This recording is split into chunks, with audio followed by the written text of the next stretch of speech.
ఓం శ్రీ పరమాత్మనే నమః. శ్రీమద్భగవద్గీత 6వ అధ్యాయము ఆత్మ సంయమ యోగము.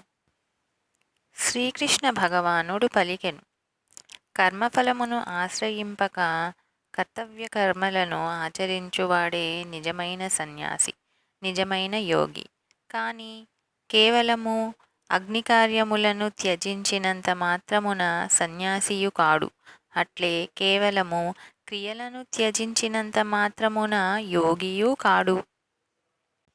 ఓ అర్జున, సన్యాసము అని పిలువబడునదియే యోగము అని తెలుసుకొనుము. ఏలనన సంకల్పత్యాగము చేయని వాడెవ్వడును యోగి కాలేడు. యోగారూఢ స్థితిని పొందగోరు మననశీలుడైన పురుషునకు నిష్కామ కర్మాచరణము వలననే యోగప్రాప్తి కలుగును.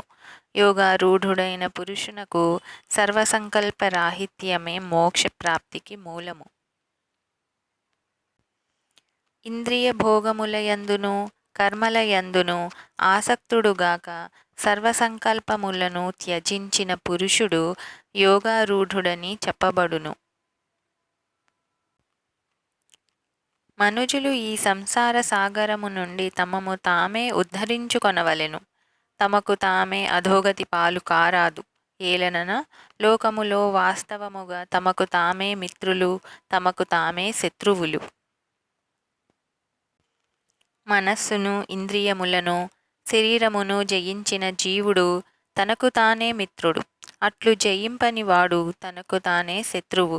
అనగా జితేంద్రియునకు మనస్సు, ఇంద్రియములు, శరీరము భగవత్ప్రాప్తి సిద్ధికై మిత్రుని వలె సహకరించును.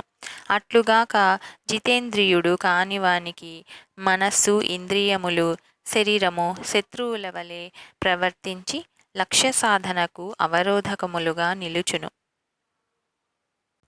శీతోష్ణములు, సుఖదుఃఖములు, మానవముల మున్నగు ద్వంద్వములయందు అంతఃకరణ వృత్తులు నిశ్చలముగా చలింపక ఉండి స్వాధీనమైన ఆత్మగల పురుషుని జ్ఞానమునందు సచ్చిదానంద ఘన పరమాత్మ చక్కగా స్థిరుడైయుండును. అనగా పరమాత్మ తప్ప అతని జ్ఞానమునందు అన్యమేదియును ఉండదు. పరమాప్త ప్రాప్తి నందిన యోగి యొక్క అంతఃకరణమునందు జ్ఞాన విజ్ఞానములు నిండియుండును. అతడు వికారరహితుడు. ఇంద్రియాదులను పూర్తిగా వశపరుచుకొనిన వాడు. అతడు మట్టిని, రాతిని, బంగారమును సమానముగా చూచును. సహృదయులయందును, మిత్రులయందును, శత్రువులయందును, ఉదాసీనులయందును, మధ్యస్థులయందును, ద్వేషింపదగిన వారియందును, బంధువులయందును, ధర్మాత్ములయందును, పాపులయందును సమబుద్ధి కలియుండువాడు మిక్కిలి శ్రేష్ఠుడు. శరీరేంద్రియ మనస్సులను స్వాధీనపరచుకొననివాడు ఆశారహితుడు. భోగ సామగ్రిని ప్రోగు చేయనివాడు అయిన యోగి ఒంటరిగా నిర్జన ప్రదేశమున కూర్చొని ఆత్మను నిరంతరము పరమాత్మయందు లగ్నము చేయవలెను. పరిశుభ్రమైన ప్రదేశమున క్రమముగా దర్భాసనమును, జింక చర్మమును, వస్త్రమును ఒకదానిపై ఒకటి పరచి అంత ఎక్కువగా గాని తక్కువగా గాని కాకుండా సమానమైన ఎత్తులో స్థిరమైన స్థానమును ఏర్పరచుకొనవలెను. ఆ ఆసనముపై కూర్చొని చిత్తేంద్రియ వ్యాపారములను వశమునందించుకొని ఏకాగ్రత గల మనస్సుతో అంతఃకరణ శుద్ధికై ధ్యానయోగమును సాధన చేయవలెను. శరీరమును, మెడను, శిరస్సును నిటారుగా నిశ్చలముగా స్థిరముగా నుంచి చూపులను ఏ దిక్కునకు పోనీయక తన నాసికాగ్ర భాగమునందే దృష్టిని నిలుపవలెను. ధ్యానయోగి ప్రశాంతాత్ముడై భయరహితుడై బ్రహ్మచర్య వ్రతమును పాటించుచు మనోనిగ్రహముతో మత్పరాయణుడై నిశ్చలుడై ఉండవలెను. మనోనిగ్రహశాలి అయిన యోగి నిరంతరము పరమేశ్వరుడనైన నా స్వరూపమునందే ఆత్మను ఈ విధముగా లగ్నమునర్చి నా యందున్న పరమానందమునకు పరాకాష్ఠ రూపమైన శాంతిని పొందును. అర్జున, అతిగా భుజించు వానికిని, ఏమాత్రము భుజంపని వానికిని, అతిగా నిద్రించు వానికిని, ఎల్లప్పుడూ మేల్కొనియుండు వానికిని ఈ యోగసిద్ధి కలుగదు. ఆహార విహారాదులయందును, కర్మాచరణములయందును, జాగ్రత్స్వప్నాదులయందును యథాయోగ్యముగా ప్రవర్తించువానికి దుఃఖనాశనమగు ధ్యానయోగము సిద్ధించును. చిత్తమును పూర్తిగా వశమునందుంచుకొని దానిని పరమాత్మయందే స్థిరముగా నిలిపినప్పుడు పురుషుడు సర్వభోగములయందును స్పృహారహితుడగును. అప్పుడతడు యోగయుక్తుడనబడును. వాయు ప్రసారము లేని చోట నిశ్చలముగా నుండు దీపము వలె యోగికి వశమయ్యున్న చిత్తము పరమాత్మ ధ్యానమున నిమగ్నమయ్యున్నప్పుడు నిర్వికారముగా నిశ్చలముగా నుండును. ధ్యానయోగ సాధనచే నిగ్రహింపబడిన చిత్తము ఉపరితిని పొంది పరమాత్మను ధ్యానించుట ద్వారా పవిత్రమైన సూక్ష్మ బుద్ధితో ఆ భగవానుని సాక్షాత్కరింపజేసుకొని యోగి ఆ సచిదానంద ఘన పరమాత్మయందే సంతుష్టుడగుచున్నాడు. బ్రహ్మానందానుభవము ఇంద్రియాతీతమైనది. పవిత్రమైన సూక్ష్మ బుద్ధి ద్వారా మాత్రమే గ్రాహ్యమైనది. ఆ బ్రహ్మానందమును అనుభవించుచు దానియందే స్థితుడయ్యున్న యోగి పరమాత్మ స్వరూపము నుండి ఏమాత్రము విచలితుడు కానే కాడు. పరమాత్మ ప్రాప్తి రూపలాభమును పొందినవాడు అనగా భగవత్ సాక్షాత్కారమును పొందినవాడు మరే ఇతర లాభమును కూడా దానికంటే అధికమైన దానినిగా తలంపడు. బ్రహ్మానందానుభవ స్థితిలోనున్న యోగిని ఎట్టి బలవద్దుఃఖములను చలింపజేయజాలవు. దుఃఖరూప సంసార బంధముల నుండి విముక్తిని కలిగించు ఈ స్థితిని, భగవత్ సాక్షాత్కార రూపస్థితిని యోగము అని తెలియవలెను. అట్టి యోగమును దృఢమైన ఉత్సాహపూరితమైన అనిర్విణ్ణ విసుగులేని చిత్తముతో నిశ్చయముగా సాధన చేయవలెను. సంకల్పము వలన కలిగిన కోరికలన్నింటినీ నిశ్శేషముగా త్యజించి ఇంద్రియ సముదాయములను అన్ని విధములుగా మనస్సుతో పూర్తిగా నిగ్రహింపవలెను. క్రమక్రమముగా సాధన చేయుచు ఉపరితిని పొందవలెను. ధైర్యముతో బుద్ధిబలముతో మనస్సును పరమాత్మయందు స్థిరమునర్చి పరమాత్మను తప్ప మరి ఏ ఇతర విషయమును ఏమాత్రము చింతన చేయరాదు. సహజముగా నిలుకడలేని చంచలమైన మనస్సు ప్రాపంచిక విషయములయందు విశృంఖలముగా పరిభ్రమించుచుండును. అట్టి మనస్సును ఆయా విషయముల నుండి పదే పదే మరల్చి దానిని పరమాత్మ యందే స్థిరముగా నిల్పవలెను. ప్రశాంతమైన మనస్సును కలవాడును, పాపరహితుడును, రజోగుణము శాంతమైన వాడును అనగా ప్రాపంచిక కార్యములయందు ఆసక్తి తొలగిన వాడును, సచిదానంద ఘన పరమాత్మయందు ఏకీభావమును పొందినవాడును అగు యోగి బ్రహ్మానందమును పొందును. పాపరహితుడైన ఆ యోగి పూర్వోక్త రీతిగా నిరంతరము ఆత్మను పరమాత్మయందే లగ్నమునర్చుచు పరబ్రహ్మ పరమాత్మ ప్రాప్తి రూపమైన అపరిమితానందమును హాయిగా అనుభవించును.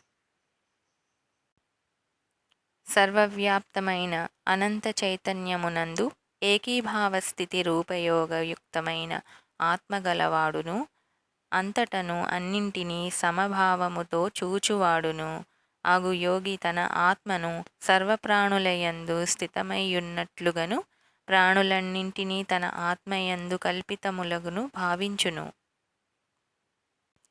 సకల ప్రాణులయందును ఆత్మరూపమునున్న నన్ను వాసుదేవుని చూచు పురుషునకు అట్లే ప్రాణులన్నింటినీ నాయందు అంతర్గతములుగానున్నట్లు చూచువానికి నేను అదృశ్యుడను కాను, అతడును నాకు అదృశ్యుడు కాడు. భగవంతుని యందు ఏకీభావ స్థితుడైన పురుషుడు సర్వభూతములయందును ఆత్మరూపముననున్న సచిదానంద ఘన వాసుదేవుడైయున్న నన్ను భజించును. అట్టి యోగి సర్వదా సర్వ వ్యవహారములయందు ప్రవర్తించుచున్నను నాయందే ప్రవర్తించుచుండును.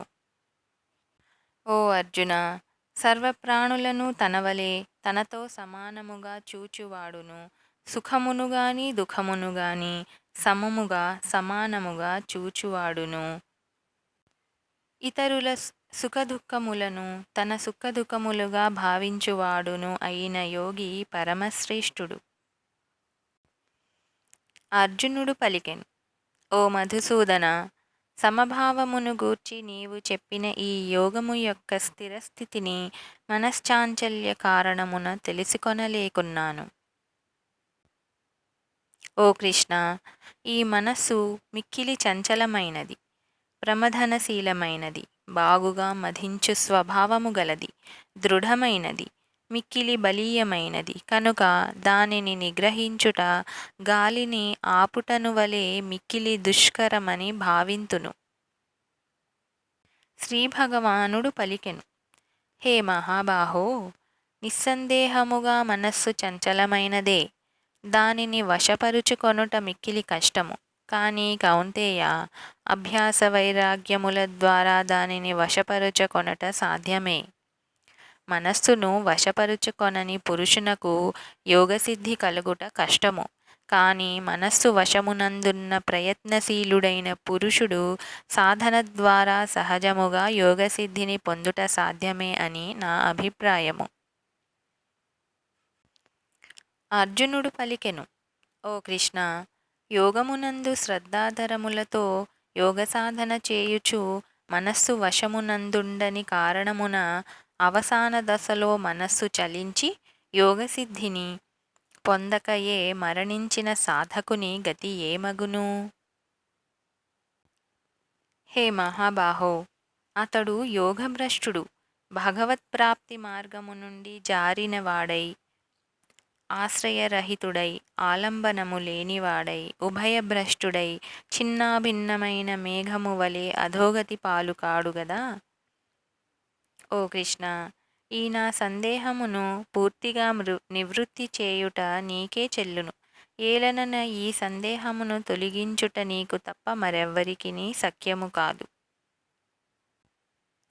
శ్రీ భగవానుడు పలికెను, ఓ పార్థ, అట్టి ఆ పురుషుడు ఈ లోకమున గాని పరలోకమున గాని అధోగతి పాలుగాడు. ఏలనన నాయన, ఆత్మోద్ధరణమునకు అనగా భగవత్ప్రాప్తికై కర్తవ్య కర్మలను ఆచరించువాడెవ్వడునూ దుర్గతి పాలుకాడు. యోగభ్రష్టుడు పుణ్యాత్ములు పొందు లోకములను అనగా స్వర్గాది ఉత్తమ లోకములను పొంది ఆయా లోకములలో పెక్కు సంవత్సరములు గడిపి పిదప పవిత్రులైన సంపన్నుల గృహమున జన్మించును. అథవా విరాగి అయిన పురుషుడు ఆ పుణ్యలోకములకు పోకుండగనే జ్ఞానులైన యోగుల కుటుంబములోనే జన్మించును. కానీ లోకమునందు ఇట్టి జన్మ ప్రాప్తించుట మిక్కిలి దుర్లభము. అచట యోగి కుటుంబమున పుట్టిన పిదప పూర్వదేహమున సాధించిన బుద్ధి సంయోగమును అనగా సమబుద్ధి రూపయోగ సంస్కారములను అతడు సులభముగానే పొందును. ఓ కురునందన, ఆ బుద్ధి సంయోగ ప్రభావమున అతడు మరల పరమాత్మ ప్రాప్తి సిద్ధించుటకై మునుపటి కంటేనూ అధికముగా సాధన చేయును. శ్రీమంతుల ఇంటిలో జన్మించిన యోగభ్రష్టుడు పరాధీనుడైనను పూర్వసాధన ప్రభావమున నిస్సందేహముగా భగవంతుని వైపు ఆకర్షితుడగును.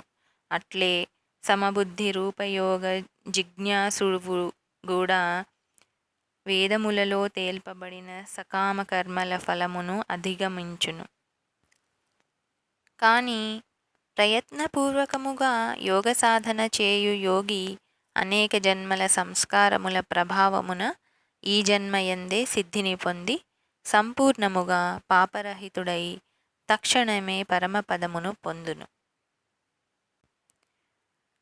యోగి తాపసుల కంటేనూ శ్రేష్ఠుడు, శాస్త్రజ్ఞానుల కంటేనూ శ్రేష్ఠుడు, సకామకర్మలను ఆచరించు వారి కంటేనూ శ్రేష్ఠుడని భావింపబడును. కావున ఓ అర్జున, నీవు యోగివి కమ్ము. యోగులందరిలోనూ శ్రద్ధాళువై అంతరాత్మను నాయందే లగ్నమునర్చి అనగా భక్తి విశ్వాసములతో నిశ్చలమై దృఢమైన అనన్య భావముతో నాయందే స్థిరమయ్యున్న మనోబుద్ధి రూప అంతఃకరణమును కలిగి నిరంతరము నన్నే భజించువాడు పరమశ్రేష్ఠుడు అని నా నిశ్చితాభిప్రాయము. హరి ఓం తత్.